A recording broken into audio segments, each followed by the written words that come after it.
Bien, j'ouvre la séance pour vous dire déjà que nous sommes en direct sur Monaco Info et sur le site du Conseil national. Monsieur le ministre, Madame, Messieurs les conseillers du gouvernement ministre, Mesdames et Messieurs les conseillers nationaux, Mesdames, Mesdemoiselles, Messieurs, la première séance de la législature 2018-2023 est ouverte. En liminaire, je vous informe que M. Jacques Ritt a fait savoir qu'il devrait malheureusement quitter la séance prématurément et il tient à s'en excuser. C'est conformément à l'article 57 de notre Constitution qu'il me revient en ma qualité de doyen de prononcer l'ouverture de cette séance spéciale d'installation du nouveau Conseil national, lequel a été élu le 11 février 2018. Nous sommes réunis ce soir en vertu de l'article 57 et 60 de la Constitution, de l'article 2 de la loi 771 du 25 juillet 1964 sur l'organisation et le fonctionnement du Conseil national, modifié, et de l'article 2 du règlement intérieur de notre Assemblée, qui prévoit que le Conseil national nouvellement élu se réunit le 11e jour après le scrutin pour, en tout premier lieu, désigner son bureau, c'est-à-dire élire le président et le vice-président de notre Assemblée. Cependant, avant de procéder à l'élection du nouveau président, Monsieur le ministre, Madame, Messieurs les conseillers du gouvernement ministre, mes chers collègues, je souhaite vous dire quelques mots. Monsieur le ministre, Madame, Messieurs les conseillers du gouvernement ministre, chers collègues, chers amis et chers compatriotes dans l'hémicycle, à la télévision et sur Internet. Je sais qu'on nous regarde de loin et je salue nos amis et compatriotes qui nous voient ce soir, bien qu'éloignés du pays. C'est bien sûr une très grande joie pour moi d'ouvrir en tant que doyen d'âge cette nouvelle mandature. Depuis le 11 février, il faut vous le dire, j'attends cet instant avec une grande gourmandise. C'est la seule fois de l'année où mon temps de parole n'est pas limité. Je sais bien, pourtant, que tous nous attendons l'élection du nouveau président du Conseil national, ce qui pourrait en apparence rendre dérisoire, voire inaudible, mon discours d'ouverture, tant l'émotion des uns et des autres est forte.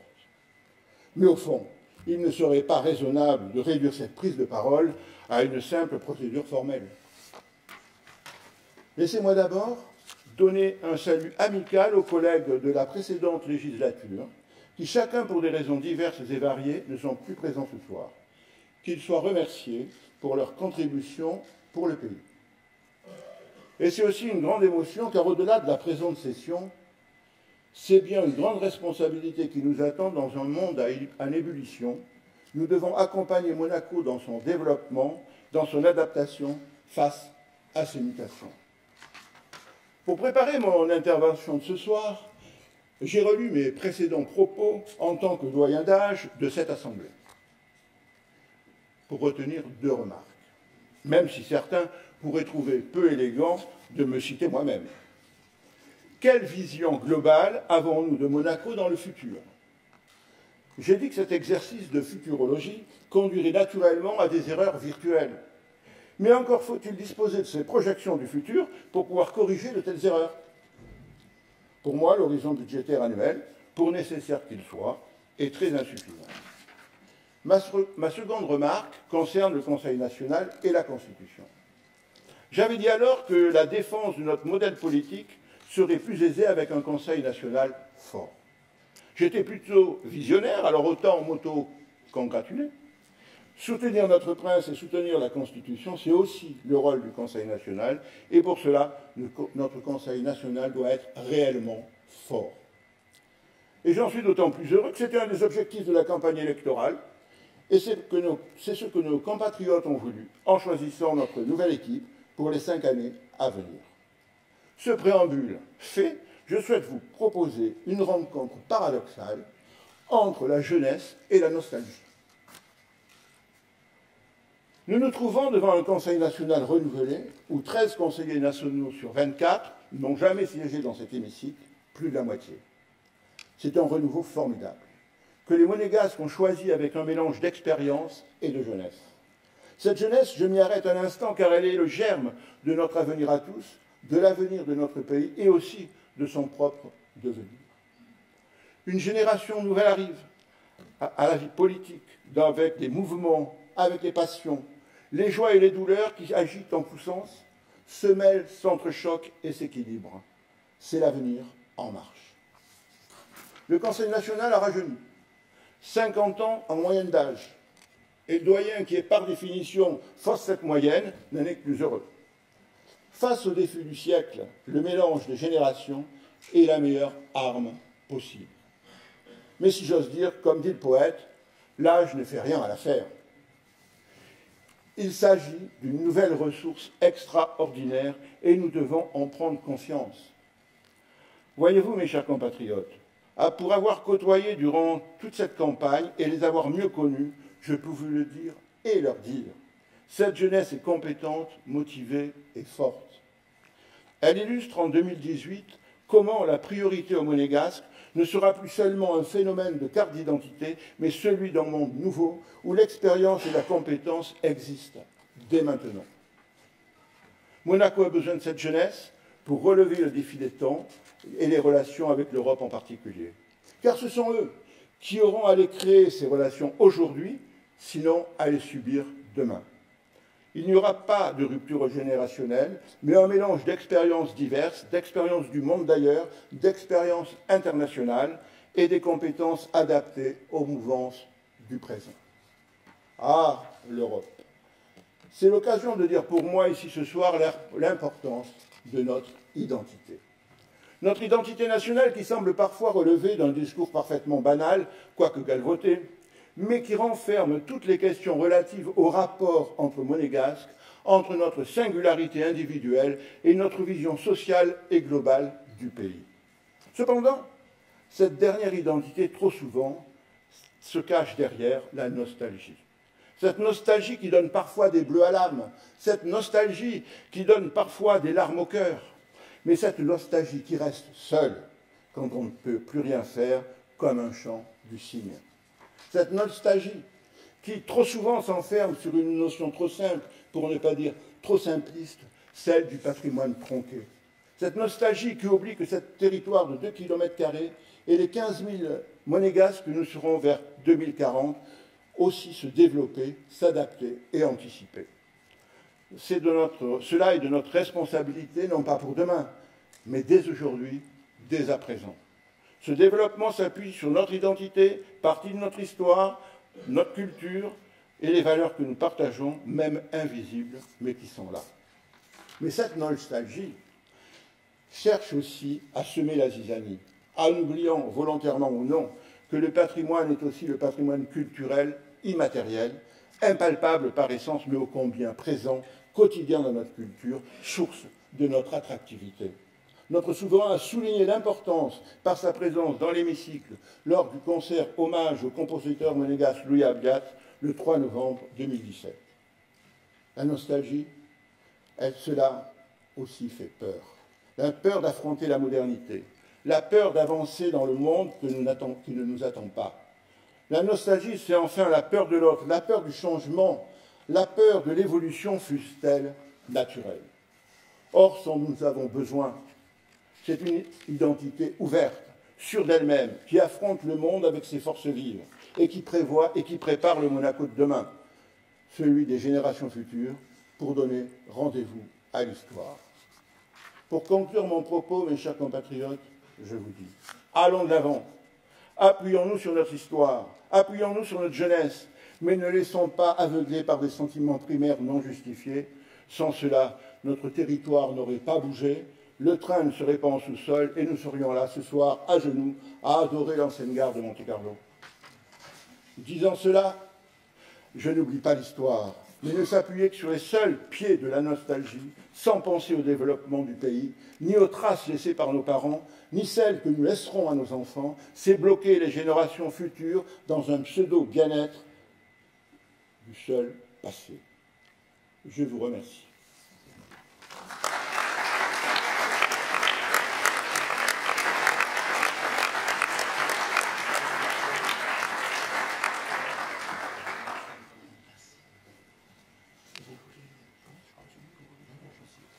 Conformément à l'article 3 de la loi 771 du 25 juillet 1964 sur l'organisation et le fonctionnement du Conseil national, modifié, ainsi qu'aux articles 3 et 4 du règlement intérieur, le président et le vice-président du Conseil national sont élus au scrutin secret à la majorité absolue des membres en exercice. En outre, conformément à l'article 2 du règlement intérieur du Conseil national, je vous précise qu'aucun débat, à l'exception de celui auquel la désignation du président est susceptible de donner lieu, ne peut s'instaurer sous la présidence du doyen d'âge. Avant de procéder à l'élection du bureau de notre Assemblée, je précise que cette séance sera également l'occasion de désigner les secrétaires de bureau d'âge. Je les regarde. La composition de chaque commission permanente et spéciale sera mise aux voix sur la base des candidatures qui ont été enregistrées au secrétariat général. Chers collègues, l'ordre du jour appelle à présent l'élection du bureau du Conseil national et il nous revient en premier lieu de procéder à l'élection du président du Conseil national. Je précise que le Conseil national est constitué de 24 membres. 13 voix sont donc nécessaires pour qu'un candidat soit élu au premier tour. Nous allons procéder dès à présent à l'élection du président. Qui souhaite poser sa candidature à la présidence du Conseil national? Monsieur le doyen, je suis candidat à la présidence du Conseil national. Je vous remercie, monsieur Valéry. Y a-t-il d'autres candidatures?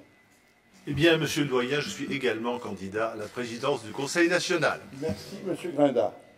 S'il n'y a pas donc de demande, je demande à messieurs les conseillers nationaux, mais peut-être souhaitez-vous dire quelques mots avant de procéder au vote.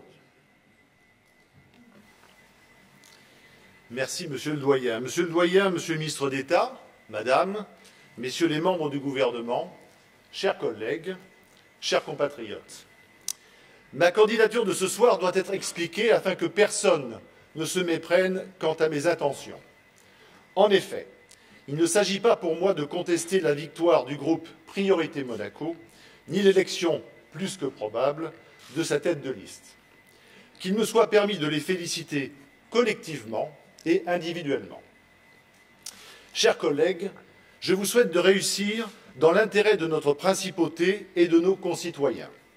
Je vous souhaite également, à tous, d'être heureux pendant cette mandature, comme je le fus moi-même lors de la précédente. Car si l'on écarte les dissensions, voire les combats bien naturels, et que nous ne manquerons pas d'avoir, le service des Monégasques est suffisamment enthousiasmant pour qu'il prenne le dessus sur tout autre inconvénient.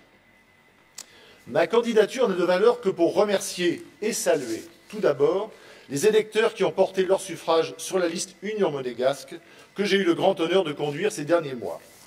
Elle me permet également d'adresser un salut amical et fraternel à l'ensemble de mes colistiers. Je suis hélas le seul rescapé de cette aventure.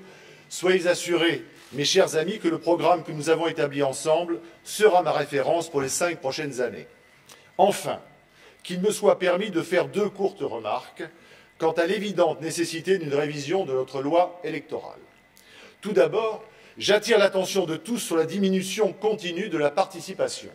De nouvelles règles quant au vote par correspondance, par procuration et, pourquoi pas, électronique, me sembleraient les bienvenues et je sais, monsieur Valéry, que vous partagez ce point de vue. Par ailleurs, si la proportionnelle absolue était la règle, la répartition des sièges serait sensiblement différente. Tout le monde en conviendra. Le débat démocratique aurait tout à y gagner. La rigueur financière y trouverait également son compte, car vu les sommes dépensées pour la campagne, et même si Union monégasque a été particulièrement économe, je suis manifestement l'élu le plus cher de l'hémicycle. Puisque le gouvernement rembourse l'intégralité des dépenses de campagne, je me permets de souligner ce fait en lui suggérant de me traiter avec délicatesse pour les 5 prochaines années. Je vous souhaite à tous et toutes, et très cordialement, une excellente mandature.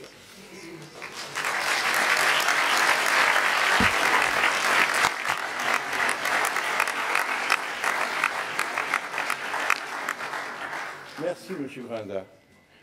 Donc, nous allons passer au vote. Je prie maintenant mademoiselle Marine Grisoul et monsieur Pierre Bardy, qui sont les 2 plus jeunes élus du Conseil national, des nationaux de l'Assemblée, de faire fonction de secrétaire et de dépouiller le scrutin assisté de monsieur le secrétaire général.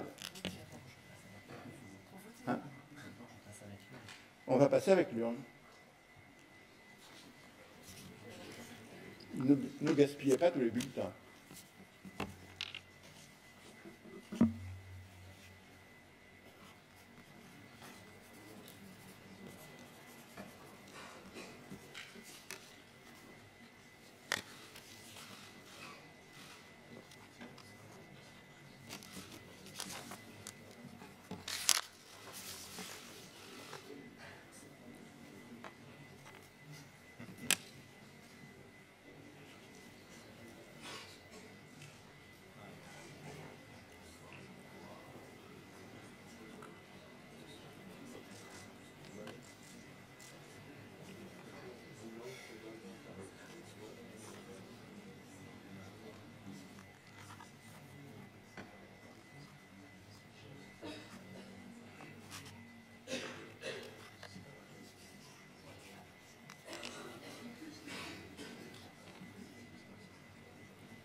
Je prie donc maintenant Pierre Bardy et Marine Grisoul de venir dépouiller les votes.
D'accord.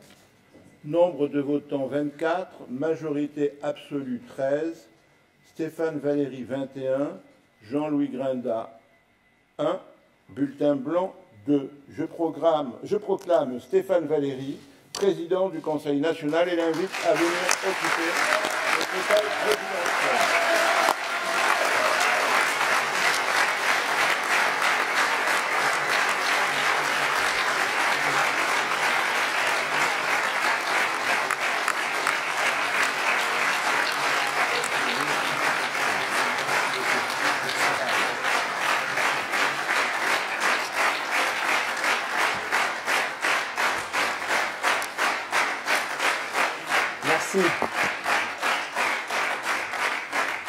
Merci. Merci à toutes et à tous pour votre chaleureux accueil.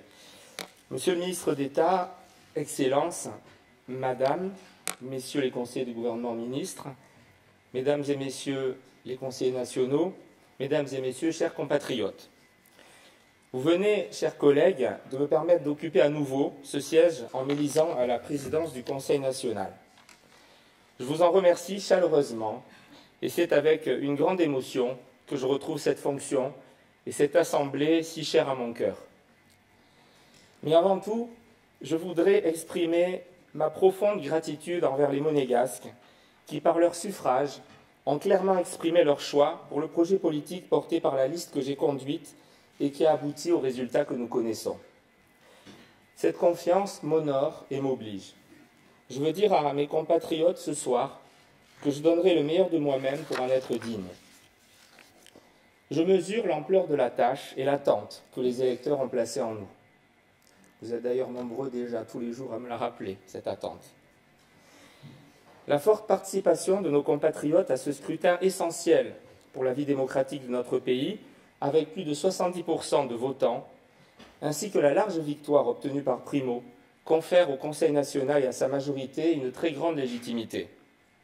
70%, c'est remarquable dans un État moderne, mais ce chiffre aurait pu être encore supérieur. Et Jean-Louis Grenda l'a dit avant moi, nous partageons la même analyse. En effet, un nombre important d'électeurs de bonne foi n'ont pu exercer leur droit de vote par procuration, le découvrant parfois d'ailleurs au dernier moment, à cause de règles trop rigides qu'il nous faudra assouplir rapidement. Je pense aussi bien sûr à nos compatriotes expatriés pour qui nous devons réfléchir à l'introduction du vote électronique. Pour moi, tout monégasque qui le souhaite doit pouvoir exprimer son choix lors des élections nationales, et ce ne fut pas le cas pour tous lors de ce scrutin. Mais ce soir, le temps de la campagne électorale est terminé, et une nouvelle législature commence. Les Monégasques nous ont donné mandat pour les représenter et remettre ce Conseil national à la place qui doit être la sienne au sein des institutions. Je veux redire, avant tout, mon attachement indéfectible au prince souverain et à la monarchie héréditaire et constitutionnelle, à ce régime qui est l'essence même de notre pays. Notre régime politique a fait ses preuves. Il est l'un des fondements mêmes de notre identité. Nous en serons toujours les ardents défenseurs. Selon une expression du prince Albert II que je partage totalement, l'esprit de nos institutions doit se traduire par, je cite, le pas vers l'autre, entre le gouvernement nommé par lui et le Conseil national élu par le peuple monégasque. Selon l'article 4 de la Constitution, le pouvoir législatif est exercé par le prince et le Conseil national, qui est donc le co-législateur. Et selon l'article 66, la loi implique l'accord des volontés du prince et du Conseil national. Autrement dit, la Haute Assemblée est un partenaire institutionnel indépendant du gouvernement qui ne doit être ni une chambre d'opposition, ni une chambre d'enregistrement. C'est la bonne lecture de nos institutions. Ce positionnement du Conseil national garantit que les aspirations légitimes des Monégasques, et au-delà de tous les résidents, car la loi s'applique à tous, soient entendues et prises en compte le plus largement possible. Ce rôle du Conseil national est essentiel pour le bon fonctionnement de nos institutions. S'il n'est qu'une chambre d'enregistrement, il manque la force de la représentation démocratique, et c'est alors notre système politique qui ne fonctionne pas comme il le devrait. Avec un Conseil national à sa juste place, cette force de la représentation démocratique est bien celle d'un pays moderne, complètement en phase avec son temps et avec ses habitants. Si on y réfléchit, notre régime garantit donc mieux qu'un régime parlementaire la prise en compte des positions de l'Assemblée élue. En effet, ce pas vers l'autre est indispensable, aussi bien au Conseil national, bien sûr, qu'au gouvernement, qui ne dispose pas dans l'hémicycle d'une majorité acquise par avance à ses souhaits, à la différence de ce qui se passe en pratique dans les régimes parlementaires. Une nouvelle période débute ce soir. Après un effacement progressif du Conseil national ces dernières années, il est temps de retrouver un fonctionnement institutionnel conforme à la lettre et à l'esprit de notre Constitution. Avec les conseillers nationaux, nous sommes prêts à un dialogue institutionnel constructif. Nous sommes prêts à faire ce pas vers le gouvernement. Après cette période d'effacement de l'Assemblée et conformément à la volonté des Monégasques, le Conseil national est donc de retour. Mais comme je viens de l'expliquer, le gouvernement ne doit pas s'en inquiéter. Bien au contraire, même si je peux comprendre que c'était plus confortable pour lui lorsqu'il n'avait de fait plus à faire ce pas vers notre Assemblée. Chacun doit jouer pleinement son rôle de part et d'autre de la place de la Visitation. Le gouvernement comme le Conseil national doivent remplir chacun toute l'étendue des prérogatives que la Constitution a prévues pour eux. C'est pourquoi il s'agit, en ce jour d'installation du nouveau Conseil national, de partir sur des bases saines et constructives. Chacun dans son rôle, chacun à sa place. C'est le gouvernement nommé par le prince qui détient le pouvoir exécutif. C'est le gouvernement qui dirige l'administration et met en œuvre la politique de l'État. Et si nous reconnaissons bien volontiers ce rôle essentiel, de son côté, le gouvernement ne doit pas vouloir amoindrir le rôle constitutionnel du Conseil national ou vouloir limiter la portée de son expression. Qui pourrait imaginer le Conseil national s'immiscer dans la communication du gouvernement en imposant par exemple sa manière de retransmettre les conférences de presse de celui-ci? Personne, bien entendu, car cela n'aurait aucun sens. Et pourtant, c'est ce même gouvernement, au travers de sa direction de la communication, qui a refusé notre proposition ce soir d'émission préalable à cette séance publique que les internautes ont pu suivre sur le site du Conseil national, mais que les téléspectateurs de Monaco Info n'auront pas vue. Et pourtant, cette émission, que je vous invite à visionner en replay sur Internet, est parfaitement informative, neutre et fiable. L'anecdote pourrait prêter à sourire, mais elle est révélatrice. Révélatrice de pratiques d'un autre âge. Celle d'une télévision gouvernementale, courroie de transmission unique de ses propres messages. Cette immixtion de l'exécutif gouvernemental dans la communication télévisée autour de cette séance publique d'installation du nouveau Conseil national est pour le moins loin de cet esprit du pas vers l'autre. Cette anecdote malheureuse confirme toute l'opportunité de notre proposition de relancer notre télévision en la transformant enfin en chaîne publique et non plus gouvernementale, comme cela existe partout dans le monde, avec une rédaction indépendante permettant, entre autres, une information pluraliste.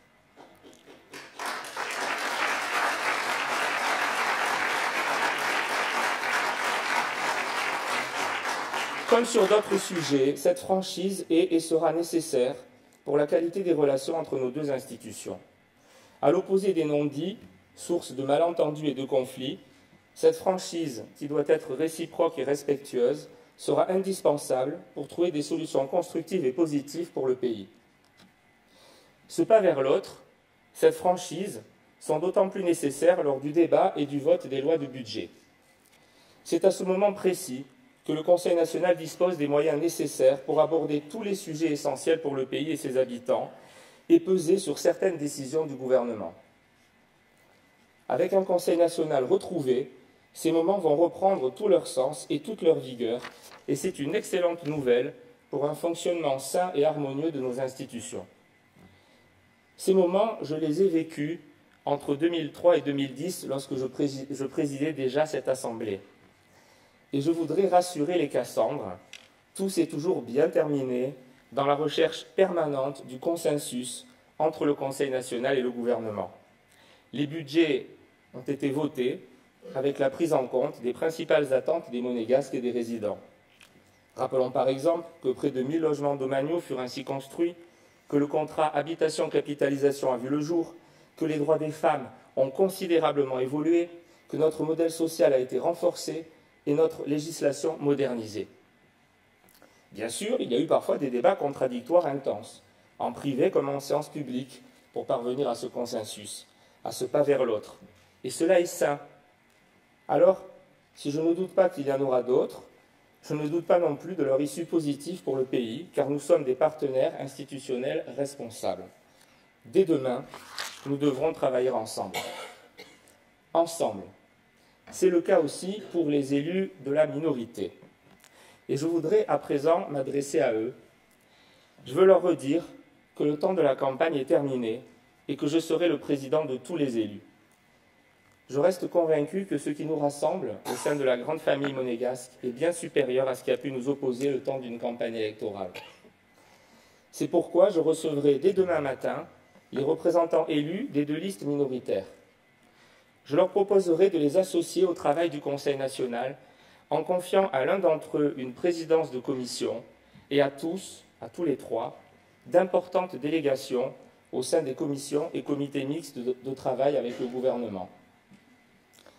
l'unité des Monégasques derrière le prince souverain, l'ouverture vers la minorité à côté d'une majorité solide et unie autour d'un vrai projet réalisable et raisonnable, c'est ainsi que je conçois le travail de l'Assemblée. Oui, ce projet porté par notre majorité est parfaitement réaliste sur le plan opérationnel et raisonnable sur le plan financier, je vais y revenir. Sur de nombreux sujets, Monaco est confronté à de grandes problématiques et à de nouveaux défis. Le logement, le principal problème des Monégasques et des résidents, constitue bien sûr la priorité nationale absolue pour notre Assemblée. Pour les nationaux, face à la pénurie actuelle de logements domaniaux, nous demandons la mise en place d'un plan d'urgence avec 6 mesures complémentaires et innovantes. J'insisterai simplement ce soir sur certaines d'entre elles.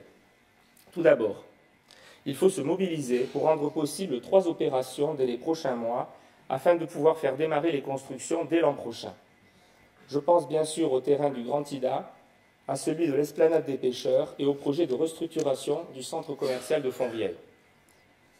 Nous le savons tous, le rythme de construction de logements domaniaux doit impérativement évoluer.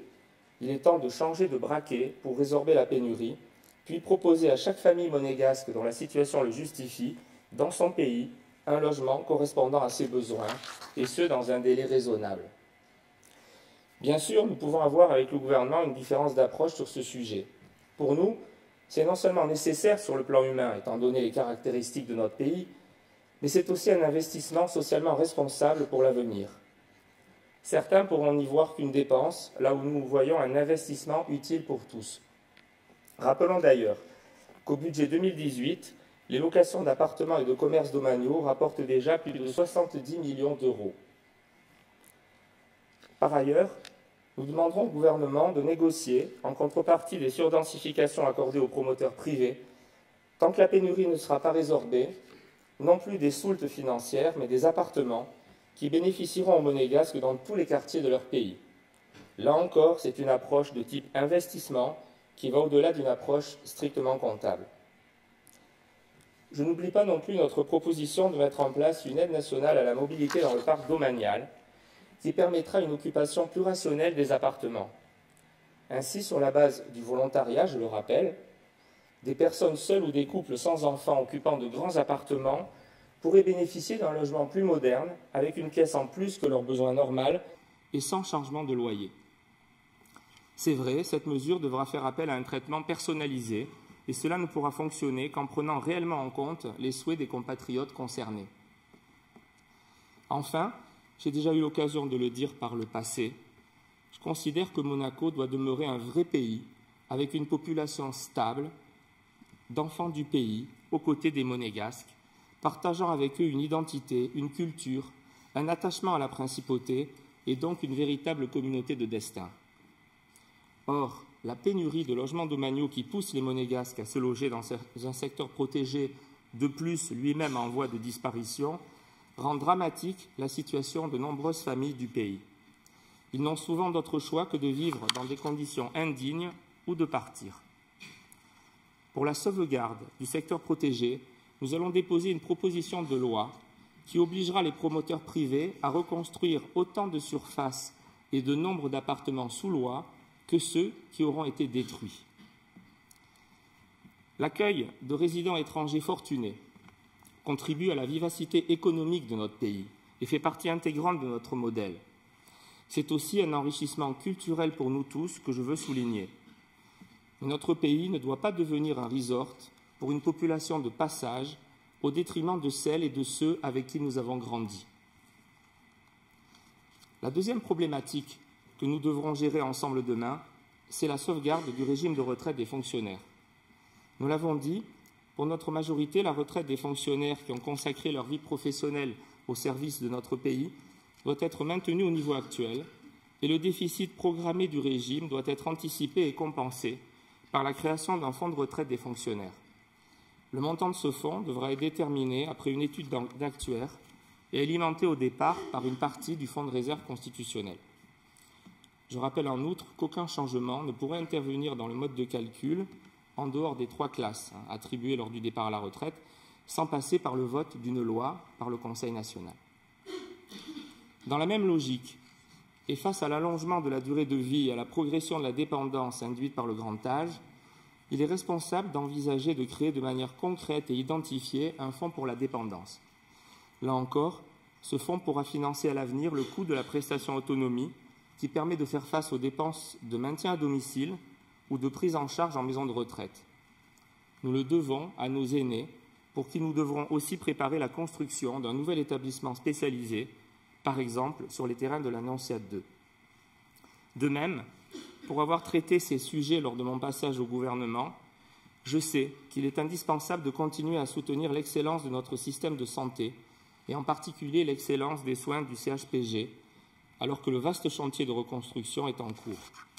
Nous y veillerons en votant tous les budgets nécessaires au maintien de ce niveau de performance. Autre sujet d'importance, le rôle de l'État actionnaire dans les sociétés à monopole concédé, comme la Société des Bains de Mer ou encore Monaco Télécom, pour ne citer que ces deux cas. Le Conseil national sera à sa place vigilant et dans son rôle pour que le gouvernement veille à ce que la stratégie de ces entreprises soit conforme à l'intérêt général de la principauté et à celui des monégasques. J'entends déjà le mot « ingérence » se caler sur les lèvres de certains. Je voudrais leur dire que c'est le rôle de tout actionnaire, qui plus est pour une société bénéficiant d'un monopole d'État concédé, que de s'intéresser à la stratégie de l'entreprise, surtout lorsque celle-ci peut avoir des conséquences sociales sur un certain nombre de familles de compatriotes, c'est le cas pour la SBM, ou impacter la qualité de vie des résidents et des consommateurs, c'est le cas pour Monaco Télécom. Pour la SBM, nous demanderons dans le cadre de la commission mixte tripartite gouvernement Conseil national SBM à ce que les jeux soient remis au cœur de la stratégie, à ce qu'un plan marketing enfin digne de ce nom soit mis en place avec les moyens humains et financiers nécessaires et à ce que la priorité nationale soit à nouveau respectée. Pour Monaco Télécom, dont la communication publique récente confine à la provocation, il est évident que l'État ne peut se passer aujourd'hui d'ouvrir le débat du monopole qui, partout où il a été remis en question dans le monde, a fait progresser la qualité de service et des tarifs. Nous y reviendrons, là encore, en commission des concessions, ainsi que dans le cadre d'une nouvelle commission spéciale dont je vais vous proposer la création dans un moment. Ce Conseil national, le doyen en a parlé, est sans doute le plus jeune de l'histoire, d'ici et d'ailleurs, si on prend en compte le nombre d'élus de moins de 32 ans.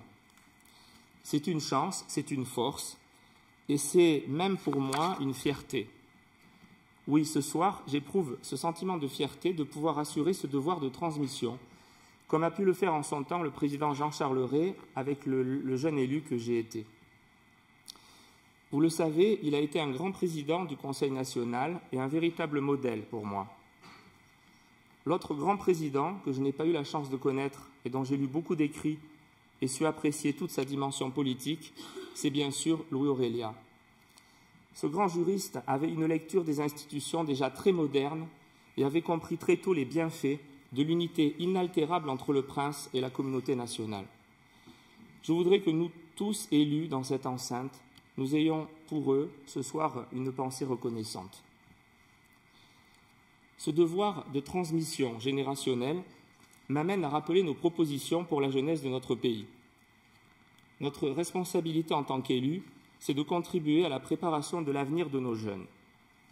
Pour y parvenir, nous demanderons par exemple d'augmenter de 50% l'enveloppe budgétaire consacrée aux bourses d'études. Il n'y a là rien de démagogique, bien au contraire. Nous parlons d'une somme d'environ 1 million d'euros supplémentaires ramenée à un budget de plus de 1,2 milliard d'euros.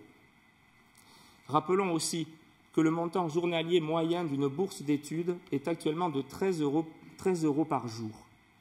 C'est insuffisant, nous le savons tous, et Monaco doit faire encore mieux pour ses étudiants. Bien sûr, il faut également développer notre politique d'animation pour les jeunes à travers plusieurs propositions concrètes dont la Commission de l'éducation et de la jeunesse sera en charge. Dès 1992, aux côtés du docteur Michel-Yves Mourou, dont je veux saluer la présence parmi nous ce soir, et pour qui cette dimension de transmission générationnelle prend également ce soir tout son sens, j'œuvrais déjà à ses côtés, donc en 92, pour faire avancer les droits des femmes monégasques dans la transmission de la nationalité à leurs enfants. En 2003, l'une de mes premières décisions fut la création d'une commission spéciale dédiée aux droits des femmes et de la famille. Quelques années plus tard, la loi sur l'interruption médicale de grossesse était votée et les femmes obtenaient l'égalité dans la transmission de la nationalité par le mariage. Bien sûr, beaucoup reste à faire. Et cette commission, que nous renouvellerons tout à l'heure, œuvrera pour renforcer la lutte contre les violences faites aux femmes, contre le harcèlement sexuel, pour l'égalité salariale entre les femmes et les hommes, et pour mettre fin aux inégalités subies par certaines femmes concernant le statut de chef de foyer. Enfin, je ne me déroberai pas face aux responsabilités qui sont les miennes concernant le débat sur la dépénalisation de l'interruption volontaire de grossesse. Ainsi, et comme je m'y suis engagé durant la campagne électorale, je demanderai à la présidente de la Commission des droits des femmes et de la famille d'étudier la proposition de loi déposée à ce sujet par un élu de la mandature précédente en octobre 2017. Le Conseil national étudiera ainsi ce texte de manière dépassionnée et hors du contexte électoral. Plus largement, je souhaite que notre Assemblée puisse être le lieu du débat, de la réflexion sur tous les sujets qui comptent pour la vie de nos compatriotes et de la population de la Principauté. Après ces problématiques importantes, je voudrais vous proposer de mettre en phase le travail de notre institution avec le monde qui nous entoure. En effet, notre Assemblée devra faire preuve de pragmatisme pour s'attaquer aux grands défis de demain. S'il est un sujet unanimement ressenti et relayé à raison par les 3 listes lors de la récente campagne électorale, c'est bien la dégradation de la qualité de vie. Ce sujet essentiel devrait être pris à bras-le-corps par la Commission de l'environnement et de la qualité de vie. Oui, chers collègues, je vous proposerai dans quelques instants de bien vouloir non seulement renouveler, bien sûr, cette commission, mais aussi d'en adopter cette nouvelle dénomination. Vous en aurez bien entendu saisi toute la nuance, Commission de l'environnement et de la qualité de vie. Pour nous adapter toujours davantage aux défis de notre temps, je vous proposerai également la création d'une nouvelle commission spéciale. Il s'agira de traiter de façon optimale l'augmentation programmée des textes relatifs au développement du numérique, de concentrer dans la même commission les enjeux de la Smart City, l'avenir des blockchains, la sécurité numérique et les développements digitaux, ou encore les services de notre opérateur Monaco Télécom. Ces sujets sont de plus en plus à la base de très nombreuses politiques publiques. Le Conseil national doit innover lui aussi et montrer sa capacité à accompagner le progrès. Cette commission sera intitulée « Commission pour le développement du numérique ». Ces dernières années, le rôle du Conseil national par rapport à l'utilisation du Fonds de réserve constitutionnelle, le FRC, a été à plusieurs reprises mis à mal. La commission de placement des fonds a parfois été contournée. La place du FRC dans l'approche des finances publiques a souvent donné lieu à débat. De même, la façon dont le budget est présenté peut sans aucun doute, et le gouvernement d'ailleurs l'a dit dans les débats budgétaires récents, peut faire l'objet, cette présentation, d'améliorations importantes.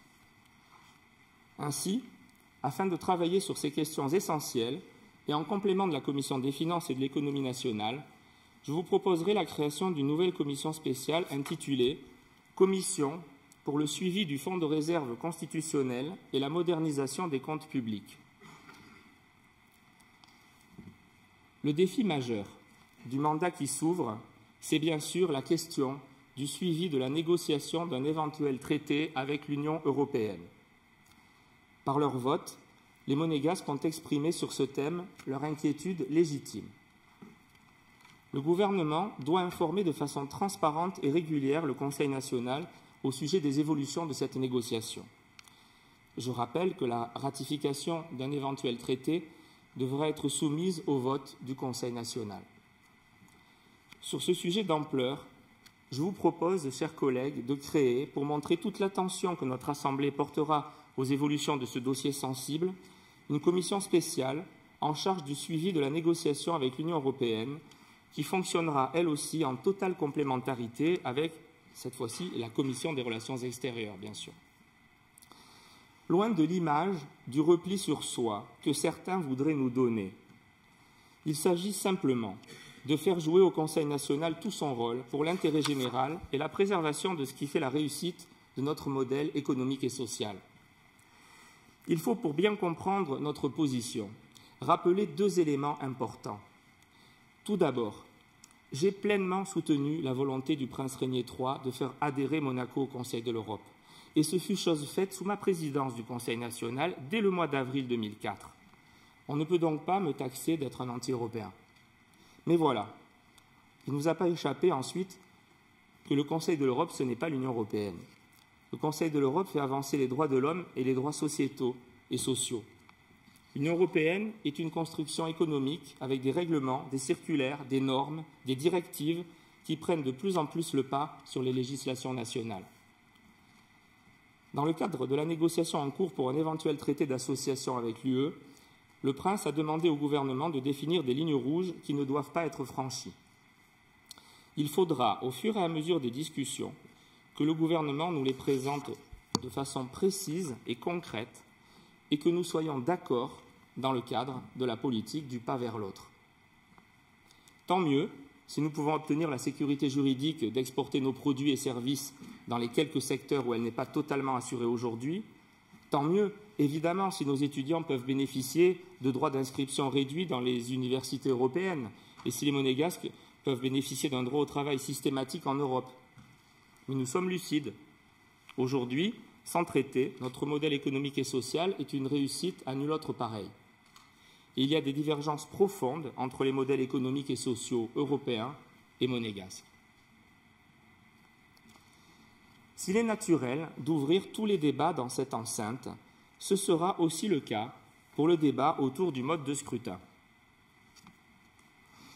Dans un certain microcosme politico-médiatique, ce sujet revient de façon récurrente.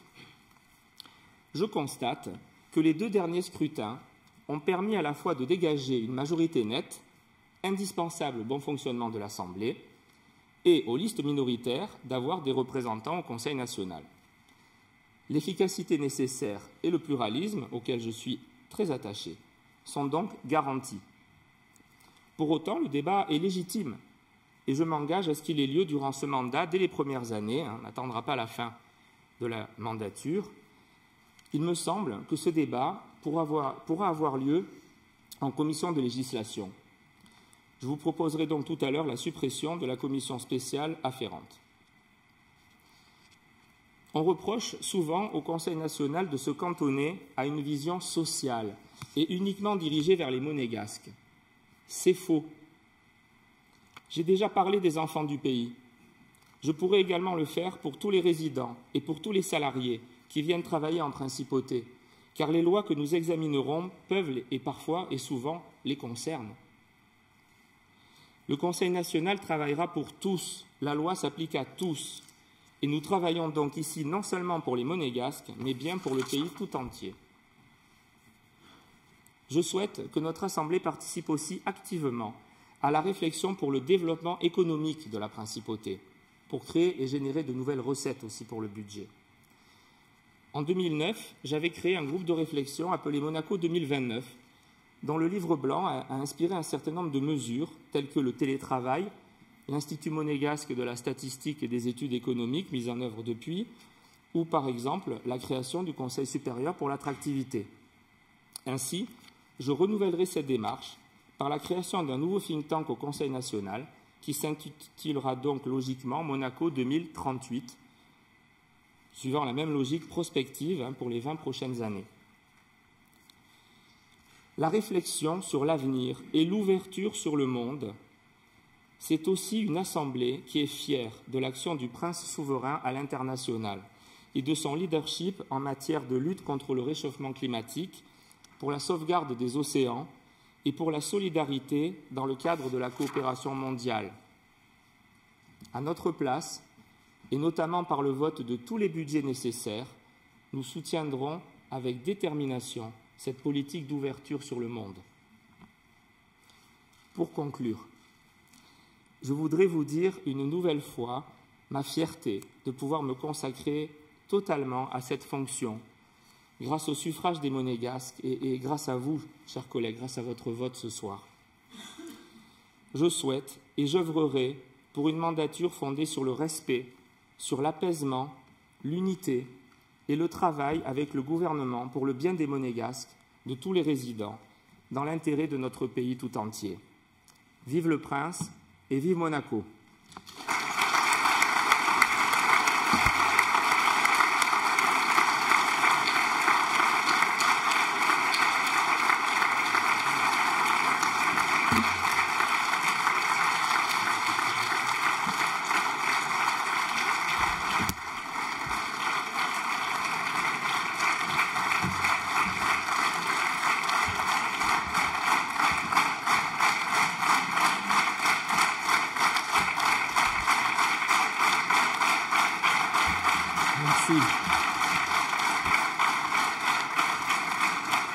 Merci beaucoup. Merci, chers amis. Monsieur le ministre, avant que nous procédions selon le règlement intérieur à l'élection de notre vice-président, souhaitez-vous dire quelques mots et vous exprimer également? Bien sûr, en espérant être applaudi autant que vous, Monsieur le Président. Monsieur le Président, Mesdames et Messieurs les conseillers nationaux, Mesdames et Messieurs, je tiens tout d'abord à vous adresser, en mon nom et au nom du gouvernement, mes félicitations chaleureuses pour l'élection qui vient de vous porter au Conseil national. Je veux également féliciter l'ensemble des conseillers nationaux élus par les Monégasques le 11 février dernier. Cette élection a marqué l'attachement des Monégasques aux institutions et leur implication dans la vie publique de la principauté. Elle a également dégagé une forte majorité au sein de ce Conseil national. Je ne doute pas que cette majorité nous permette de poursuivre dans la collaboration et la sérénité le travail conduit depuis des années entre le gouvernement et le Conseil national. Fondé sur la confiance et la concertation, ce travail a permis de voter pas moins de 36 lois depuis 2016, soit autant que lors des 4 années précédentes. Pour parvenir à ce résultat, nous avons adopté une méthode placée sous le signe de l'information, de l'écoute et du dialogue.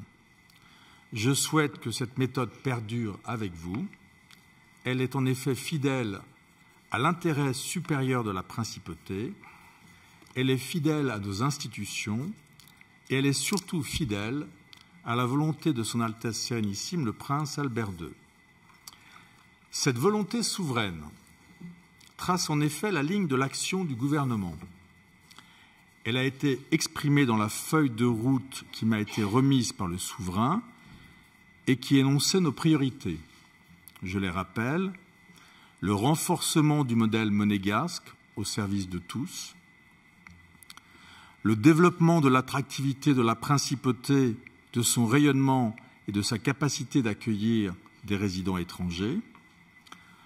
Enfin, la conduite de projets structurants, parmi lesquels la transition énergétique et la négociation d'un accord d'association avec l'Union européenne.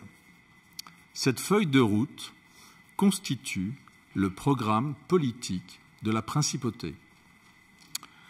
Je veux vous rappeler à cet égard les mots de son Altesse Sérénissime le Prince souverain, prononcés ici même le 23 juin 2006, et je cite, « La collaboration harmonieuse entre les pouvoirs suppose aussi une claire délimitation entre la fonction législative et l'action gouvernementale.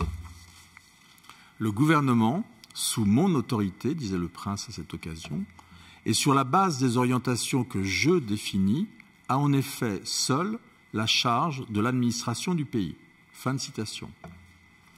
C'est dans cet esprit que nous travaillons et que nous continuerons de travailler avec vous. Cet esprit, c'est celui de nos institutions qui prévoit, vous le savez, vous l'avez rappelé, dans le domaine législatif, l'accord des volontés du Prince et du Conseil national. Le gouvernement est donc heureux de pouvoir compter sur vous, sur le Conseil national, dans ses fonctions essentielles, celle d'assemblée législative qui vote les lois, dont la loi de budget, et celle, importante aussi, de conseil, affirmée dans son nom même de Conseil national. Les propositions que vous formulerez à ce titre seront toujours examinées avec intérêt. Vous trouverez auprès de moi-même et de l'ensemble du gouvernement une attention de tous les instants. De notre côté, nous continuerons à tenir le Conseil national régulièrement informé des avancées réalisées dans les grands dossiers stratégiques qui relèvent du domaine exécutif. Et nous continuerons aussi à nous concerter pour doter la principauté d'une législation toujours plus moderne et toujours adaptée à nos spécificités. Par cette ouverture mutuelle, par cette bonne volonté partagée, par cette attention au respect des prérogatives et des fonctions de chacun, nous ferons vivre l'équilibre subtil de nos institutions. Je veux vous rappeler à ce titre les mots très justes d'un président du Conseil national. Je cite : « Pour que cet équilibre fonctionne, il faut que chacun soit dans son rôle. Cela signifie que certaines velléités qui ont pu s'exprimer ça et là, d'imposer par l'affrontement au gouvernement princier le programme du Conseil national, n'ont évidemment pas lieu d'être dans notre système institutionnel. » Fin de citation. Je la trouve excellente, je vous la répète. Cela signifie que certaines velléités qui ont pu s'exprimer ça et là, d'imposer par l'affrontement au gouvernement princier le programme du Conseil national, n'ont évidemment pas lieu d'être dans notre système institutionnel. Fin de citation.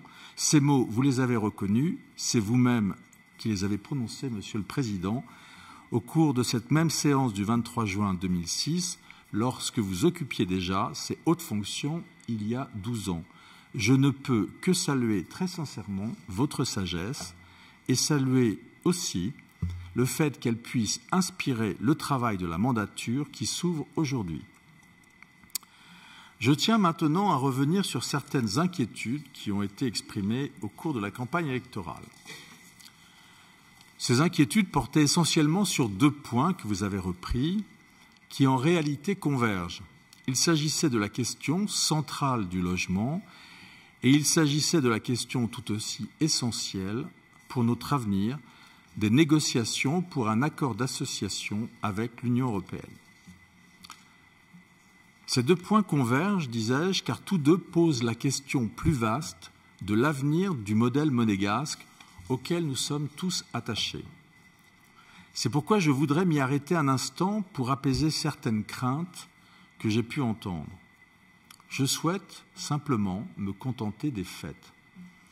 Le logement des Monégasques, je le réaffirme, constitue une priorité absolue du gouvernement. Il importe de disposer de données fiables pour analyser la situation telle qu'elle est.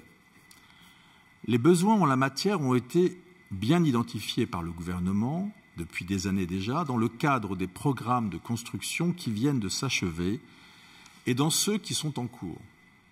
Pour mémoire, 180 logements attribuables sont ainsi disponibles en ce début d'année 2018 avec les opérations L'Angelin et Upavayoun, ainsi qu'au travers des restitutions.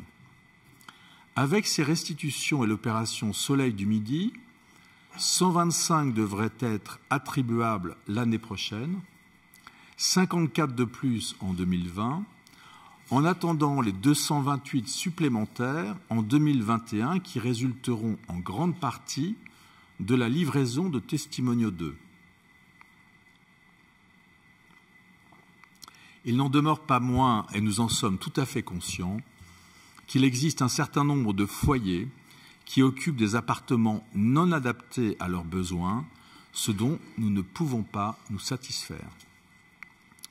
Parler de pénurie, cependant, me paraît quelque peu excessif, mais ce sujet constituera, j'en suis certain, la priorité de nos échanges à venir. Dans ce domaine, il nous faut voir au-delà des prochaines années et nous projeter sur les besoins à l'horizon 2030 sur les bases de l'étude démographique de l'INSEE. C'est en effet dès maintenant que le gouvernement souhaite préparer l'avenir et perpétuer son action en faveur du logement des Monégasques. Je voudrais rappeler aussi les principes qui nous guident dans les négociations avec l'Union européenne. La transparence dont nous faisons preuve, mois après mois, en informant les Monégasques et le Conseil national, et les lignes rouges énoncées par son Altesse Sérénissime le Prince souverain. Elles ne seront jamais franchies. Ces lignes rouges, je vous le rappelle, consistent à permettre aux Monégasques de continuer à vivre, travailler et se loger chez eux dans les mêmes conditions qu'aujourd'hui et à conserver les autorisations d'installation et de travail pour les étrangers. Comme l'a souvent répété son Altesse Sérénissime le Prince Albert II, et comme je l'ai dit moi-même à plusieurs reprises, et notamment à cette Assemblée, il n'y aura pas d'accord si ces conditions ne sont pas remplies. Croire l'inverse serait irresponsable, tout comme il serait irresponsable de ne pas souligner les grands avantages que nous pouvons attendre d'un bon accord avec l'Union européenne. Je n'ignore pas pour autant les inquiétudes qui souvent ont affleuré au cours des derniers mois, et je crois même au cours de ces dernières années. Je n'ignore pas le sentiment d'enfermement qui parfois s'exprime, la peur de ne plus pouvoir décider souverainement de son destin, la crainte de n'avoir plus sa place dans son propre pays, les doutes face à la mondialisation. Mais les Monégasques ont droit à la vérité. Et la vérité, ce n'est pas le catastrophisme, ce n'est pas la peur, notamment pas la peur de l'avenir, pour lequel Monaco est bien armé. Ce n'est pas la méfiance vis-à-vis des étrangers, auxquels Monaco doit tant. Ce n'est pas non plus la fatalité d'un système qui serait fondé uniquement sur un confort acquis, dans un éternel statu quo, dont on ne sortirait que plus pauvre, plus faible, plus vulnérable. La vérité, c'est que Monaco va bien et que la principauté est forte. Elle est forte de son économie, portée par le talent conjugué des Monégasques et de tous les étrangers, qui depuis toujours viennent investir, travailler, vivre ici pour notre plus grand profit. Elle est forte de son modèle social, fondé sur des infrastructures d'excellence, une gestion rigoureuse et des administrations talentueuses. Elle est forte de son rayonnement mondial, un rayonnement unique pour un État de cette dimension et qui doit autant à sa capacité d'accueil qu'à sa faculté de se projeter à la rencontre du monde. Elle est forte surtout de ses valeurs exprimées, portées, incarnées avec détermination par ses princes et par son Altesse Sérénissime, le prince Albert II. Ces valeurs, ce sont la responsabilité, la solidarité, l'ouverture, la tolérance et la confiance. Pour répondre aux inquiétudes des Monégasques, nous devons collectivement nous retrouver autour de ces valeurs, autour d'espoirs communs, autour d'un avenir fidèle à nos immenses potentialités. Les Monégasques ont le droit d'être inquiets, à nous tous, de les rassurer. Mais ils peuvent tout autant être fiers d'être Monégasques et être fiers de vivre en principauté. Notre responsabilité est d'être à la hauteur de cette fierté. Nous le ferons d'abord par notre exemple, par nos mots et surtout par notre action au sein de cette Assemblée. Nous le ferons aussi en nous retrouvant autour des grands projets qui éclaireront l'avenir, au service de l'intérêt supérieur de la principauté. Nous le ferons enfin en évitant de nous affronter dans des rapports de force artificiels et en nous gardant de nous diviser autour de vaines querelles.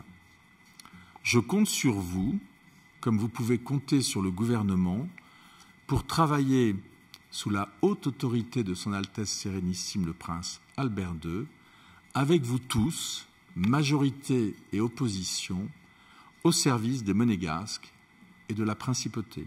Je vous remercie.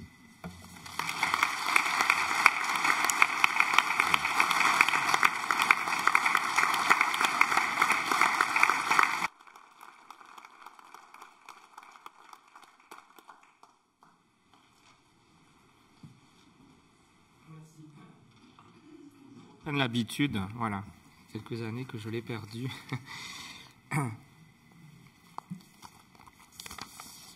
Je vous remercie, Monsieur le Ministre. Nous allons à présent donc passer au point suivant de notre ordre du jour et procéder à l'élection du vice-président du Conseil national, qui est élu, je vous le rappelle, dans les mêmes conditions que le président, c'est-à-dire au scrutin secret et à la majorité absolue des membres en exercice. Madame Brigitte Boccon-Pagès, acceptez-vous, comme je le souhaite, de poser votre candidature à la vice-présidence du Conseil national? Oui, Monsieur le Président, je suis candidate à la vice-présidence du Conseil national. Je vous remercie. Je vous remercie, Madame Boccon-Pagès. Y a-t-il d'autres candidatures? Il n'y a pas d'autres candidatures. Nous allons donc passer au vote.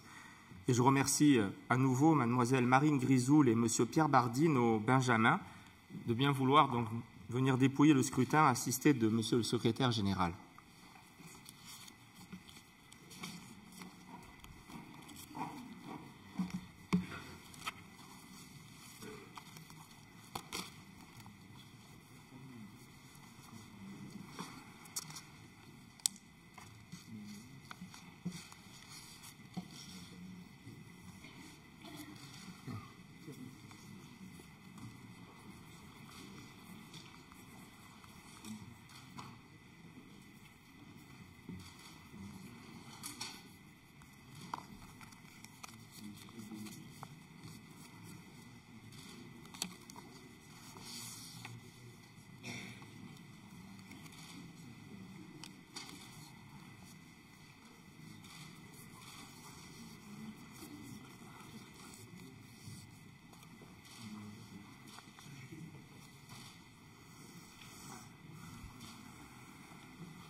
C'est demain, parce qu'on le fait une très bonne lecture. J'aime beaucoup ta lecture.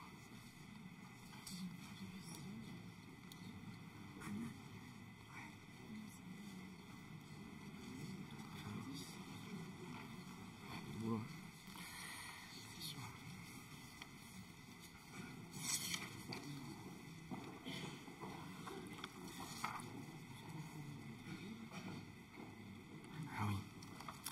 Voilà donc les résultats. Monsieur Ritt a quitté l'assistance, la séance, c'est pourquoi il y a 23, donc 23 votants. La majorité absolue est toujours à 13.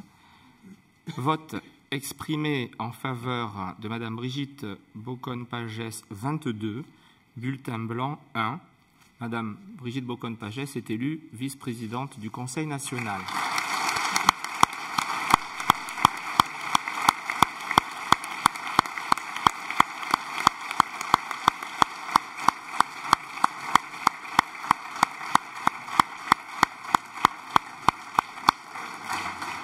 Toutes mes félicitations, Madame la vice-présidente. Vous avez bien sûr la parole.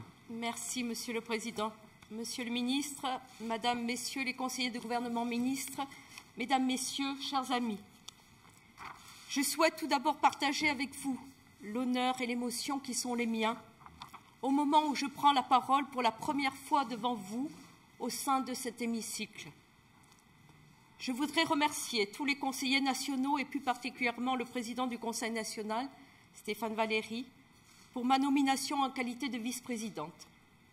C'est une immense émotion et une grande joie pour la femme engagée que je suis d'être la première femme à ce niveau de responsabilité. Monsieur le Président, je tiens à vous féliciter pour votre élection. Vous êtes un grand homme et vous avez été et vous serez un grand président du Conseil national. Honneur et loyauté seront mes maîtres mots pour vous assister tout au long de cette mandature au sein de la Haute Assemblée. Ce soir, j'ai une pensée, moi aussi, pour Jean-Charles Rey, car souvent, vous le citez comme étant votre modèle. Il en est de même pour moi. Lorsque j'évoque notre parcours durant 2 mandats, vous êtes mon modèle. Vous m'avez accompagné par vos conseils avisés et vos encouragements. Vous m'avez constamment soutenu. Je vous en sais gré ce soir. Cher Président, chers collègues, cette élection, je veux la dédier à mon mari et mes enfants, qui ont toujours su me donner le courage et la volonté de poursuivre mon idéal, rendre Monaco aux Monégasques. Je serai,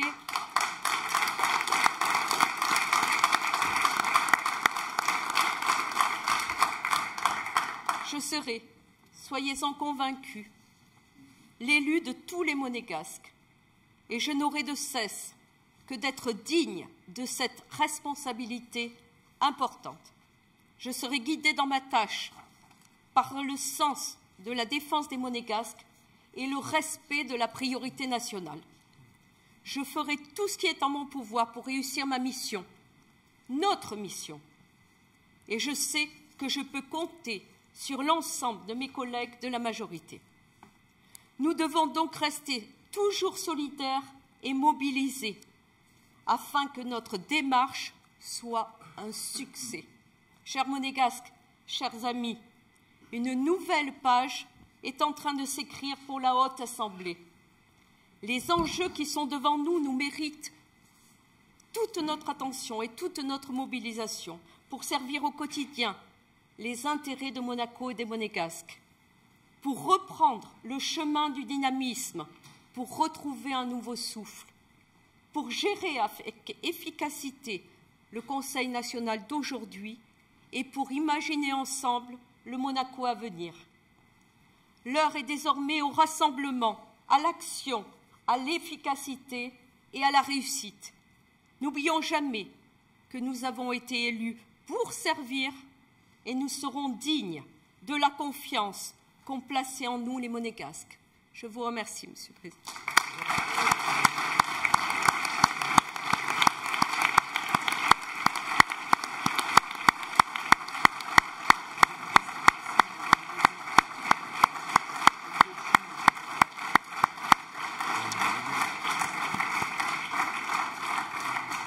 Madame la vice-présidente, c'est moi qui vous remercie pour vos mots chaleureux qui me touchent.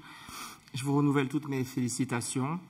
C'est vrai que nous avons parcouru depuis 2003 beaucoup de chemin ensemble et je sais dans votre bouche, lorsque vous prononcez le mot loyauté, qu'il résonne avec toute la sincérité, toute la vérité que nous vous connaissons.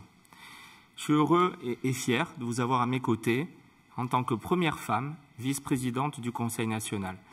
Je sais que pour ce qui me concerne, tout comme moi, votre porte, pour ce qui vous concerne, votre porte sera toujours ouverte pour tous les élus qui le souhaitent et que vous assumerez la charge qui est désormais la vôtre avec toute l'implication et la détermination que l'on vous connaît, quand on vous connaît bien comme moi, depuis de nombreuses années. Bravo encore, ma chère Brigitte.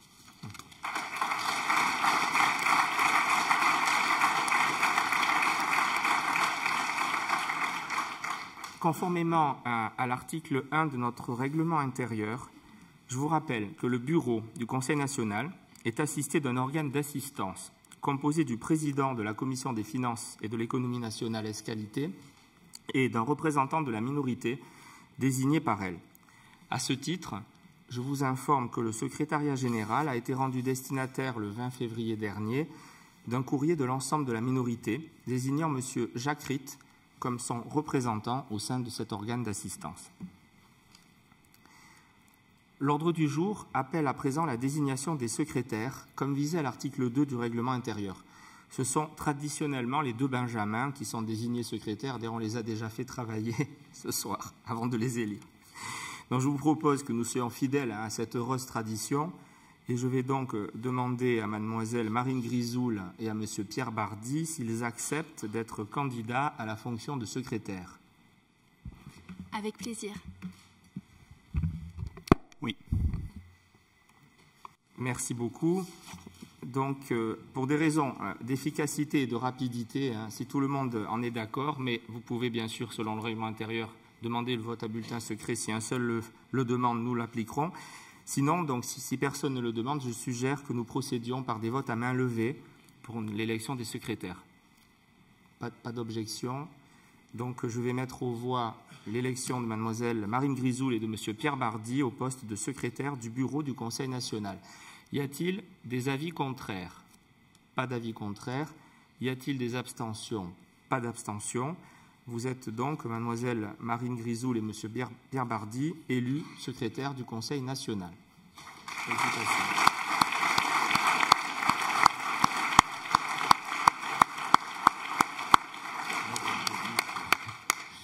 L'ordre du jour appelle à présent, conformément aux articles 25 et 27 du règlement intérieur de notre Assemblée, la désignation des membres des commissions permanentes du Conseil national. En vertu de l'article 26 de ce texte, chaque commission doit comporter au moins 5 membres et en vertu de l'article 28, chaque conseiller national doit au moins faire partie de l'une des 4 commissions permanentes. Je précise que chacun des élus a bien évidemment le droit d'assister sans voix délibérative aux réunions des commissions dont il n'est pas membre. Avant de donner la parole à monsieur le secrétaire général, donc je vous informe que monsieur Jacques Ritt, qui a dû quitter la séance, a fait savoir au secrétariat général qu'il souhaitait être membre de toutes les commissions permanentes et spéciales. Donc merci de l'inscrire à toutes les commissions. Monsieur le secrétaire général, veuillez, s'il vous plaît, donner lecture des candidatures enregistrées pour la commission des finances et de l'économie nationale. Commission des finances et de l'économie nationale. Karen Aleprandi de Carvalho, Nathalie Amorati-Blanc, José Badia, Pierre Bardy, Corinne Bertani, Brigitte Bocon-Bagès, Daniel Boéry, Thomas Brézot, Michel Dittelot, Jean-Charles Emmerich, Béatrice Fresco-Rolfo, Marie-Noëlle Gibelli, Jean-Louis Grinda, Marine Grisoul, Franck Julien, Franck Lebono, Marc Moreau, Fabrice Notari, Jacques Ritt, Christophe Robineau, Guillaume Rose, Balthazar Sédou, Stéphane Valéry, Pierre Van Claveren. Donc je constate que c'est l'ensemble du Conseil national. C'est ça, Monsieur le Président. D'ailleurs, on va le voir au fil des commissions. On a une équipe élue qui a envie de beaucoup travailler car vous vous êtes quasiment inscrits tous à toutes les commissions. D'ailleurs, je vous propose, monsieur le secrétaire général, si à partir de maintenant les 24 conseillers se sont inscrits, de nous dire peut-être l'ensemble des conseillers. Ça fera gagner du temps pour la lecture. Alors, je mets quand même aux voix, parce qu'il peut toujours y avoir des changements sur le siège. Vous avez le droit de changer d'avis tant qu'on n'a pas voté. Est-ce qu'il y a donc des changements dans la composition de la Commission des finances et de l'économie nationale? Non, s'il n'y en a pas sur le siège. Je mets donc aux voix cette commission à main levée. Pas d'avis contraire, pas d'abstention. La composition de la Commission des finances et de l'économie nationale est donc ainsi adoptée. Nous passons à la commission permanente suivante. Merci de nous faire part, monsieur le secrétaire général, des candidatures pour la commission des intérêts sociaux et des affaires diverses. Commission des intérêts sociaux et des affaires diverses. Karen Aliprandi de Carvalho, Nathalie Amorati-Blanc, José Badia, Pierre Bardi, Corinne Bertani, Brigitte Bocon-Pagès, Daniel Boéry, Thomas Brezo, Jean-Charles Emmerich, Béatrice Fresco-Rolfo, Marie-Noël Gibelli, Jean-Louis Grinda, Marine Grisoul, Franck Julien, Franck Lobono, Marc Moreau, Fabrice Notari, Jacques Ritt, Christophe Robineau, Guillaume Rose, Balthazar Sédou, Stéphane Valéry, Pierre Van Claveren. Et je crois que c'est l'ensemble du Conseil national. Non, il y a. Non, autant pour moi. Il y en a que 23. Eh bien, écoutez, excusez-moi, j'avais cru 24. Donc, 23 membres. Est-ce qu'il y a des changements sur le siège? Pas de changement. Je mets donc aux voix la composition de la Commission des intérêts sociaux et des affaires diverses. Pas d'avis contraire, pas d'abstention. Elle est adoptée. Commission suivante, s'il vous plaît, Monsieur le Secrétaire général. Commission de législation. Karen Aliprandi de Carvalho, Nathalie Amorati-Blanc, José Badia, Pierre Bardi, Corinne Bertani, Brigitte Bocon-Pagès, Daniel Boéry, Thomas Brezo, Jean-Charles Emmerich, Béatrice Fresco-Rolfo, Marie-Noël Gibelli, Jean-Louis Grinda, Marine Grisoul, Franck Julien, Franck Lobono, Marc Moreau, Fabrice Notari, Jacques Ritt, Christophe Robineau, Guillaume Rose, Balthazar Sédou, Stéphane Valéry, Pierre Van Claveren. Je mets aux voix, s'il n'y a pas de changement sur le siège, il n'y en a pas, donc la composition de cette commission à main levée. Pas d'avis contraire, pas d'abstention. La commission de législation est ainsi adoptée. Nous arrivons à la dernière commission permanente, celle des relations extérieures. Monsieur le secrétaire général, merci de nous donner lecture des candidatures. Commission des relations extérieures, les 24 conseillers nationaux sont inscrits. Je mets donc aux voix cette composition de la commission des relations extérieures. Pas d'avis contraire, pas d'abstention. Elle est ainsi adoptée. Notre ordre du jour appelle à présent, conformément aux articles 25 et 27 du règlement intérieur, la reconduction des commissions spéciales et la désignation de leurs membres. Nous allons procéder à main levée, donc de la même manière que pour les commissions permanentes. S'il n'y a pas d'objection donc sur le principe du vote à main levée, je vous remercie. On va l'appliquer. Nous commençons par la première commission spéciale à avoir été créée. C'était en 1978. Il s'agit de la commission de l'éducation et de la jeunesse et elle a été créée plus particulièrement pour traiter des problématiques évidemment de la jeunesse liées à l'éducation, la santé, la prévention, la formation, l'insertion professionnelle et les sports. Donc tout d'abord, puisque nous sommes arrivés aux commissions spéciales, je mets aux voix le principe de la reconduction de cette commission spéciale. Y a-t-il des avis contraires pour la reconduire? Pas d'avis contraire, pas d'abstention. La commission de l'éducation et de la jeunesse est reconduite. Merci. À présent, Monsieur le Secrétaire général, d'énoncer les candidatures. Les 24 élus sont inscrits, Monsieur le Président. Je mets donc aux voix la composition de cette commission. Pas d'avis contraire, pas d'abstention. Elle est adoptée ainsi constituée. Puis, alors, si on suit le fil de l'histoire, en 1993 a été créée la commission du logement qui étudie toutes les questions relatives à la situation du logement domanial destiné aux Monégasques et à celle du secteur protégé qui accueille des locataires prioritaires, donc monégasques et enfants du pays. Je mets d'abord aux voix le principe donc, de la reconduction de cette commission. Pas d'avis contraire, pas d'abstention, elle est reconduite. Merci à présent de nous donner lecture des candidatures, Monsieur le Secrétaire général. Commission du logement, Karen Aliprandi de Carvalho, Nathalie Amorati-Blanc, José Badia, Pierre Bardi, Corinne Bertani, Brigitte Bocon-Pagès, Daniel Boéry, Thomas Brezo, Jean-Charles Emmerich, Béatrice Fresco-Rolfo, Marie-Noël Gibelli, Jean-Louis Grinda, Marine Grisoul, Franck Julien, Franck Lobono, Marc Moreau, Fabrice Notari, Jacques Ritt, Christophe Robineau, Guillaume Rose, Balthazar Sédou, Stéphane Valéry et Pierre Van Claveren. Je mets aux voix, s'il n'y a pas de changement sur le siège, je ne crois pas, donc je mets aux voix la composition de cette commission. Pas d'avis contraire, pas d'abstention, elle est adoptée ainsi. Ensuite, en 2003, a été constituée la Commission des droits de la femme et de la famille dans le but de travailler de façon régulière sur les questions d'égalité femmes-hommes et de moderniser le droit de la famille. Je vous propose de mettre aux voix la reconduction de cette commission. Pas d'avis contraire, pas d'abstention, elle est reconduite. Et à présent, la lecture donc, des candidatures. Les 24 conseillers nationaux sont inscrits. Je mets aux voix la composition de cette commission donc des droits de la femme et de la famille. Pas d'avis contraire, pas d'abstention. Elle est ainsi adoptée. Toujours en 2003, a également été créée la commission de la culture, devenue en 2008 commission de la culture et du patrimoine.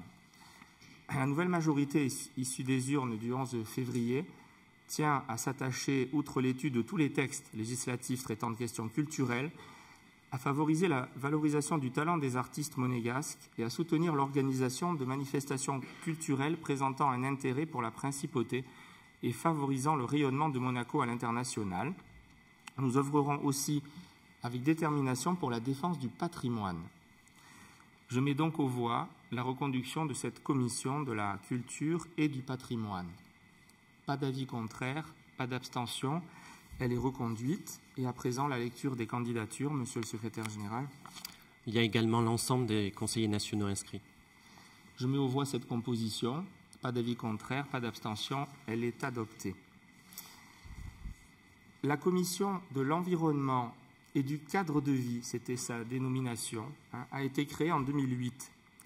Ses domaines d'intervention couvrent notamment la préservation de la qualité de vie, la lutte contre les nuisances de tout type ou encore l'amélioration des conditions de circulation sur le territoire monégasque et ses environs. Vaste sujet et complexe. Donc à ce titre, je vous ai dit dans mon discours tout à l'heure que je suggère de modifier l'appellation de cette commission qui deviendrait Commission Environnement et Qualité de vie. Je vais donc mettre aux voix la reconduction de cette commission sous la nouvelle appellation, je dis bien Commission Environnement et Qualité de vie. Y a-t-il des avis contraires? Pas d'avis contraire, pas d'abstention. Cette commission est donc reconduite sous cette appellation. Merci à présent, Monsieur le secrétaire général, de nous donner la composition, les candidatures à cette commission. Les 24 conseillers nationaux sont inscrits, Monsieur le Président. Je mets donc aux voix la composition de cette commission. Pas d'avis contraire, pas d'abstention. Elle est ainsi adoptée. En 2013, a été créée la commission spéciale en charge de la modification de la loi électorale ainsi que de la loi sur l'organisation et le fonctionnement du Conseil national, consacrée à l'étude de toutes les questions juridiques relatives à ces sujets et donc à toutes les problématiques inhérentes à la loi électorale. Je vous l'ai dit dans mon discours tout à l'heure, je propose que cette commission spéciale ne soit pas reconduite. Non pas pour éviter le débat, d'ailleurs il n'a pas eu lieu alors que la commission existait. Mais par contre, parce que je pense on a créé 3 commissions, donc je pense que c'est bien de traiter cette question qui peut tout à fait l'être dans le cadre de la commission de législation. Et je le redis volontiers, donc je m'engage à ce que ce thème soit abordé non pas la dernière année, mais dans les premières années de notre mandature, car il est jamais sain d'envisager de changer les règles d'un mode de scrutin, évidemment, trop proche de ce scrutin, dans un délai trop proche de ce scrutin. Donc, je vous propose de ne pas reconduire, en vertu de l'article 25 du règlement intérieur, cette commission. Je vais donc mettre aux voix la non-reconduction. Alors là, je vais peut-être vous demander de voter. Donc, à main levée. Ceux qui sont pour la non-reconduction, donc la suppression de cette commission spéciale, levez la main, s'il vous plaît. Monsieur Grinda, Monsieur Julien, Monsieur Boéry, Monsieur Van Claveren, Madame Ditlo, Monsieur Notari, Madame Bertani, Monsieur Robineau, Monsieur Mourou, Madame Amorati-Blanc. Je vais peut-être vous dire clairement donc tous les conseils nationaux présents, sauf l'abstention de Madame Fresco. Monsieur Ritt, évidemment, ne participant pas au vote. Donc, à l'unanimité, moins une abstention, cette commission n'est pas reconduite. La majorité issue du scrutin du 11 février dernier souhaite proposer, en vertu de l'article 25 toujours du règlement intérieur, la création d'une nouvelle commission spéciale, je vous en ai parlé aussi, je l'ai motivé tout à l'heure, appelée Commission pour le suivi de la négociation avec l'Union européenne. Est-ce qu'il y a des remarques? Donc, j'ai motivé cela tout à l'heure par l'importance que nous accordons tous à cette question fondamentale. S'il n'y a pas de remarques, je vais mettre aux voix la création de la Commission pour le suivi de la négociation avec l'Union européenne. Y a-t-il des avis contraires? Pas d'avis contraire. Y a-t-il des abstentions? Pas d'abstention. Donc, à l'unanimité, le Conseil national vote la création de cette commission spéciale. Qui demande à être membre, Monsieur le secrétaire général? Alors là, on va le faire sur le siège, parce qu'effectivement, par définition, on vient de la créer. Est-ce qu'il y a des conseils nationaux qui ne souhaiteraient pas en faire partie? Donc, je mets aux voix la composition Alors, M. Ritt a bien dit en début de séance qu'il était candidat à toutes les commissions. Est-ce qu'il est aussi à cette commission? Oui, je vous demanderai de prendre en compte que M. Ritt est candidat. Aussi. Très bien. Donc, l'ensemble, je mets aux voix la composition avec l'ensemble des 24 élus. Pas d'avis contraire, pas d'abstention. C'est cette composition qui est adoptée. Et enfin, donc, la majorité souhaite proposer, toujours non pas enfin d'ailleurs, mais ensuite, puisque j'ai dit qu'on en supprimait une et on en créerait 3, donc proposer, toujours en vertu de cet article 25, la création d'une autre commission spéciale intitulée « Composition pour le développement du numérique ». Je m'en suis aussi expliqué tout à l'heure dans mon intervention. C'est un sujet majeur qui impacte de plus en plus de très nombreuses politiques publiques. Est-ce qu'il y a des remarques? Sinon, je vais mettre aux voix donc la composition de cette commission intitulée « Commission pour le développement du numérique ». Y a-t-il des avis contraires? Pas d'avis contraires. Y a-t-il des abstentions? Pas d'abstention. Elle est donc créée. Et est-ce que tous les conseillers nationaux souhaitent en faire partie? Si certains ne le souhaitent pas, merci de me le faire savoir. Donc, M. Ritt également, oui. Nous mettons donc aux voix la composition de la commission avec l'ensemble des 24 élus. Pas d'avis contraire, pas d'abstention. Elle est ainsi composée. Ensuite, donc, et enfin, la majorité souhaite proposer la création d'une commission spéciale pour le suivi du fonds de réserve constitutionnel et la modernisation des comptes publics. C'est un sujet qui a été abordé souvent dans les débats de l'ancienne mandature et je me suis expliqué aussi sur l'importance de ces questions pour la représentation nationale. Est-ce qu'il y a des remarques par rapport à la création de cette commission? S'il n'y en a pas, je mets aux voix donc cette création. Y a-t-il des avis contraires? Pas d'avis contraire, pas d'abstention.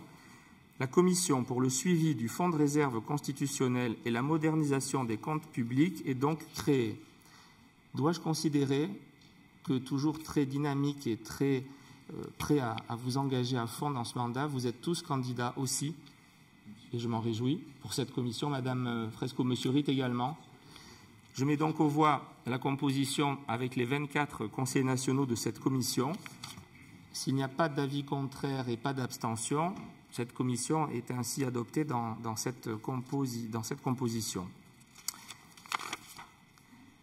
Alors, avant de clore cette séance publique, je dois, en vertu de l'article 81 du règlement intérieur du Conseil national, vous faire part du dépôt d'un projet de loi qui est parvenu au Conseil national depuis la dernière séance publique de l'Assemblée, c'était le 21 décembre 2017. C'est le projet de loi numéro 973 relative au renforcement de la protection des personnes contre la diffamation et l'injure.